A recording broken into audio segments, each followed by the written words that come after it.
Hello, welcome friends, welcome to market Mantra by Manish Sharma. आज का market का व्यू देख लेते हैं। सेंसेक्स और निफ्टी में हल्की गिरावट रही।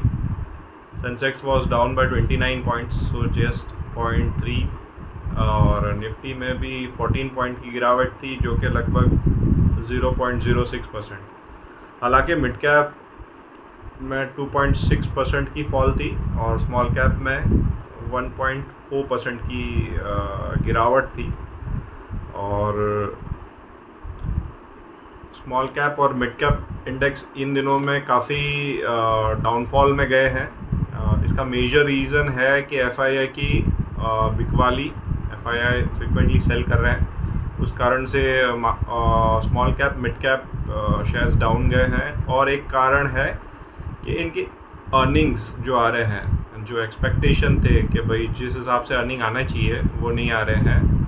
सो एक्सपेक्टेशन जब ज़्यादा होती है और अर्निंग उतनी नहीं आती है तो शेयरों में गिरावट ज़्यादा आती है, और अब तो चौतरफा गिरावट आ रही है। सो मार्केट एक बेरिश जोन में है। बियर मार्केट में मार्केट करेक्ट होते रहता है। ये मार्केट के साइकिल्स होते हैं। लॉन्ग टर्म में मार्केट पॉजिटिव रहता है और बियर मार्केट में मार्केट नेगेटिव रहता है। सो आज एफआईआई डीआई दोनों ने ख़रीदा है। पहली बार एफआईआई ने 4,786 करोड़ का स्टॉक्स खरीदे हैं, वेरएस डीआई ने 3,072 करोड़ के स्टॉक्स खरीदे हैं। अब हम बात करेंगे कि डॉलर थियरी क्या है मेजर रीज़न इस गिरावट का। हमको जो लगता है इस मार्केट का सबसे बड़ा रीज़न है फॉल का यूएस डॉलर, जो कि रुपये के बिहाफ पे, I would like to say when we compare emerging currency, dollar is appreciating. Finance ministry का भी काफ़ी बार बयान आता है कि डॉलर स्ट्रांग हो रहा है, उस कारण से हमारी करेंसी नीचे जा रही है। तो इसका रीज़न ये है कि यूएस में काफ़ी टैरिफ लगाए जा रहे हैं दूसरी कंट्री से इंपोर्ट में। रेसिप्रोकल टैरिफ की बात हो रही है, तो उससे क्या होगा कि यूएस का इंपोर्ट कम होगा, प्लस वहाँ पे यूएस में एफिशिएंसी डिपार्टमेंट सेटअप किया गया है, जो कि अननेसेसरी यूएस डॉलर खर्चा हो रहे हैं वो उनको रोका जाएगा। उससे यूएस करेंसी स्ट्रांग हो जा रही है। यूएस करेंसी स्ट्रांग होने के कारण ही गोल्ड भी, जो कि यूएस डॉलर्स में बताया जाता है, इसके लिए गोल्ड भी अप्रिशिएट हो रहा है। और जब चाइना पे टैरिफ लगाता है, तो चाइना एक इतनी बड़ी इकोनॉमी है कि अगर चाइना को आपने टैरिफ लगाया है तो इम्पैक्ट ग्लोबली होता है उसका। इस कारण से जो फॉरेन फंड मैनेजर होते हैं वो सेल करते हैं। उस सेलिंग के कारण मार्केट में काफ़ी गिरावट आता है, बिकॉज सेल होता है तो प्राइस नीचे चले जाते हैं। और अगर फॉरेन इंस्टीट्यूशनल इन्वेस्टर अगर सेल ना करेंगे तो उनका फंड यहाँ पे रहते रहते डेप्रिशिएट हो जाएगा, बिकॉज यहाँ की करेंसी कमज़ोर है। सो ये था big dollar theory and its impact on the emerging market. हम भी एक एमर्जिंग मार्केट है, हम भी एक small cap mid cap share है एज अ ग्लोब। सो हम बढ़ते भी तेज़ी से हैं बट गिरते भी बहुत तेज़ी से हैं। सो एक न्यूज़ और आई है कि कतर ने 10 बिलियन का इन्वेस्टमेंट इंडिया में प्रपोज किया है, एंड इंडियन गवर्नमेंट ने यूपीआई कतर में लॉन्च किया है।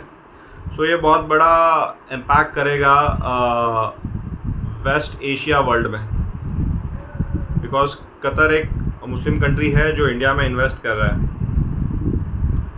सो इस टाइम पे हमको क्या करना चाहिए? हम हमेशा, हमारी थियरी सेम ही रहती है कि ऐसे मार्केट में हमको पेशेंस रखना चाहिए। अगर हमारे पास फंड है और वो फंड है तो बहुत बढ़िया, अगर फंड नहीं है तो भी हमको पेशेंस रहना चाहिए। जो शेयर में हम ऑलरेडी इन्वेस्टेड है उसमें हमको इन्वेस्टेड रहना चाहिए। और अगर हमारे पास नया फंड है तो हमको ऐसी कंपनी में इन्वेस्ट करना है जिसमें टॉप लाइन यानी सेल्स ग्रोथ बढ़िया है, बॉटम लाइन यानी प्रॉफिट ग्रोथ बढ़िया है। बट ऐसे एनवायरनमेंट में क्या होता है कि जो होल्डिंग हमारे पास भी होती है उनके रिजल्ट जब हमने लिए थे तो अच्छे थे, बट इन टाइम पे ख़राब आने लगते हैं।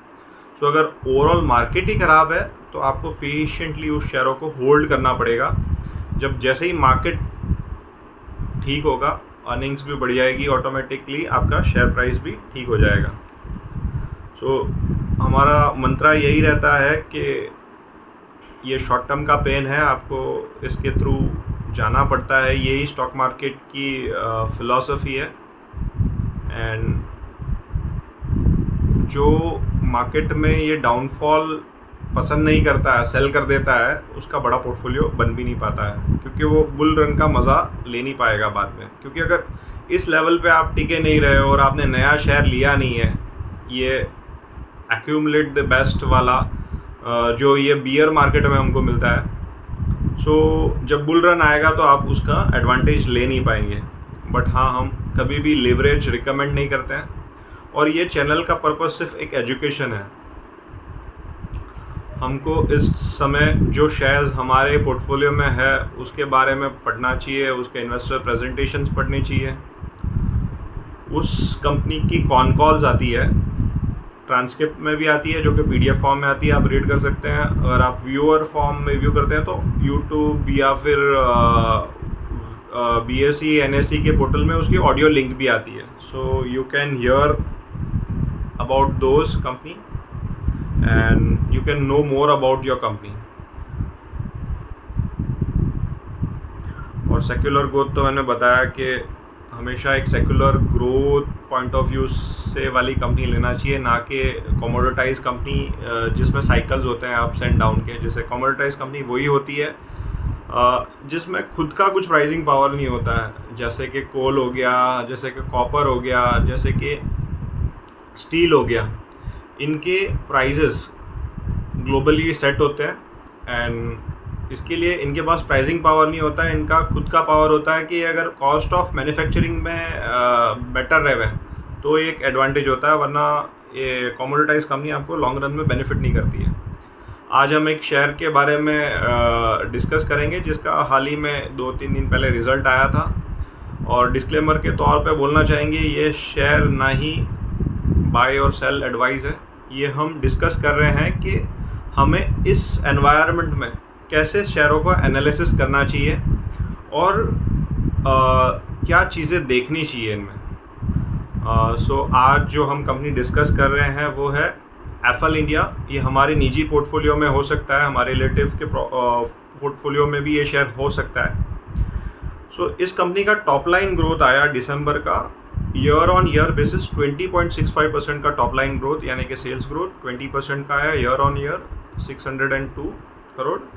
एंड क्वार्टर ऑन क्वार्टर, यानी कि इस क्वार्टर को कंपेयर करें प्रीवियस क्वार्टर में, वो 10.86% का ग्रोथ आया। बॉटम लाइन ग्रोथ यानी कि प्रॉफिट आफ्टर टैक्स ग्रोथ आया इसका 29.87%, जो कि लगभग 100 करोड़। एंड ये 29.87 हमने बताया वो ईयर ऑन ईयर ग्रोथ था। क्वार्टर ऑन क्वार्टर 8.70% का ग्रोथ आया। सो ये ग्रोइंग कंपनी है जो हमारे फिल्टर में बैठती है, जिसमें टॉप लाइन भी ग्रो हो रहा है और बॉटम लाइन भी ग्रो हो रहा है। अगेन ये company FL India service sector में है। ये कंज्यूमर इंटेलिजेंस बेस, मतलब मोबाइल एडवर्टीजमेंट बिजनेस में है, और ये काफ़ी अच्छा काम करती है इस हिसाब से कि अगर किसी कंपनी के पास छोटा पूंजी है तो एक पायलट मॉडल बना के उसको टेस्ट करते हैं। अगर उसमें रिटर्न आ रहा होता है तो वो ROI दिखा के उसके स्केल को ये बढ़ा देते हैं। उससे क्या होता है कि जो सामने वाला बायर या मतलब बायर है, इनका जो कस्टमर है, उसको बहुत एडवांटेज होता है। इनके कुछ फ्यू क्लाइंट बताएंगे तो एंजल वन और भी 2-4 IT वाले मतलब ऐसे ही ऑनलाइन ब्रोकर्स इनके क्लाइंट हैं। एंड इन्होंने कुछ 29 पेटेंट फाइल किए हुए हैं, एंड जिसमें से कुछ 10 पेटेंट इंडिया में अप्रूव हो गए हैं इनके। एंड ये वैसे अच्छी शेयर है, क्योंकि हमने इनके क्वार्टर ऑन क्वार्टर ट्रेंड्स देखे तो ग्रोथ अच्छी थी इनकी टॉप लाइन में। Book value of share is 192 rupees, मैंने परसेंट बोल दिया। एंड रिटर्न ऑन इक्विटी इनका हमने कैलकुलेट किया, जो कि सिंपल सा फॉर्मूला है, net profit divide by equity share holders fund. Equity share holder include share capital plus reserve. So 366 इनका ट्रेलिंग प्रॉफिट आता है, एंड 2695 इनका शेयर होल्डर फंड आता है, जो कि होता है 13.6%। वेरएज आप अगर कोई ऐप देखेंगे, स्क्रीनर ऐप जैसे, वहाँ पे 15% दिखता है, बिकॉज वो मार्च के प्रॉफिट के बेस पे कंपेयर किया होगा। इनके हम कॉन कॉल ईयर कर रहे थे, उसमें कंपनी ने ये बताया कि they have a vision to grow 10 times of the top line growth.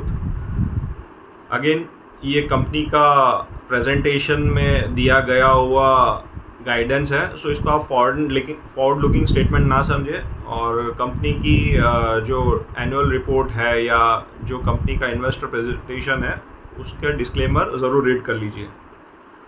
So company में नॉर्मल शेयर होल्डर है 2,75,00,000, मतलब ज़्यादा नहीं है, 2,75,000 शेयर होल्डर है पब्लिक में। DI करीबन 14.57 होल्ड करती है, एंड FII 16.49% होल्ड करती है, एंड प्रमोटर के पास 55.03% है।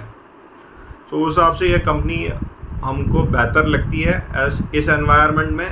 हालांकि ये फेयर वैल्यू से जो आता है लगभग 545 से 3 गुना पे मिल रही है, बट ग्रोथ कंपनी को हमेशा प्रीमियम मिलता है हर एनवायरनमेंट में। सो ऐसी ग्रोथ कंपनी हमको लेना चाहिए अगर हमको अच्छा पोर्टफोलियो बनाना है तो। और हमारे पोर्टफोलियो को खुद को एनालिसिस करते रहना चाहिए। अगर कोई स्लो ग्रोअर है और आपको अंदेशा है कि भाई ये कंपनी का तो कुछ नहीं हो सकता, तो वहाँ पे हमें लॉस भी बुक कर लेना चाहिए, बिकॉज कंसंट्रेशन भी एक स्ट्रेटेजी होता है। जिस बिज़नेस में आपको लगता है, आपका कॉम्पिटेंस है कि भाई ये बिज़नेस तो बहुत तगड़ा ग्रो करेगा, तो शायद से अभी हम 10% लॉस बुक कर रहे हैं, बट वो कंपनी में अगर हमको 20% 30% ग्रोथ मिल सकता है, तो वैसे कंपनी में हमको निवेश करना चाहिए। अगेन ये सब आपका निजी मामला है, और आपको आपके इन्वेस्टर, इंडिपेंडेंट फाइनेंशियल एडवाइज़र से आपको कंसल्ट करना चाहिए। हमारे चैनल को लाइक करने के लिए, शेयर करने के लिए धन्यवाद। Thank you, bye bye.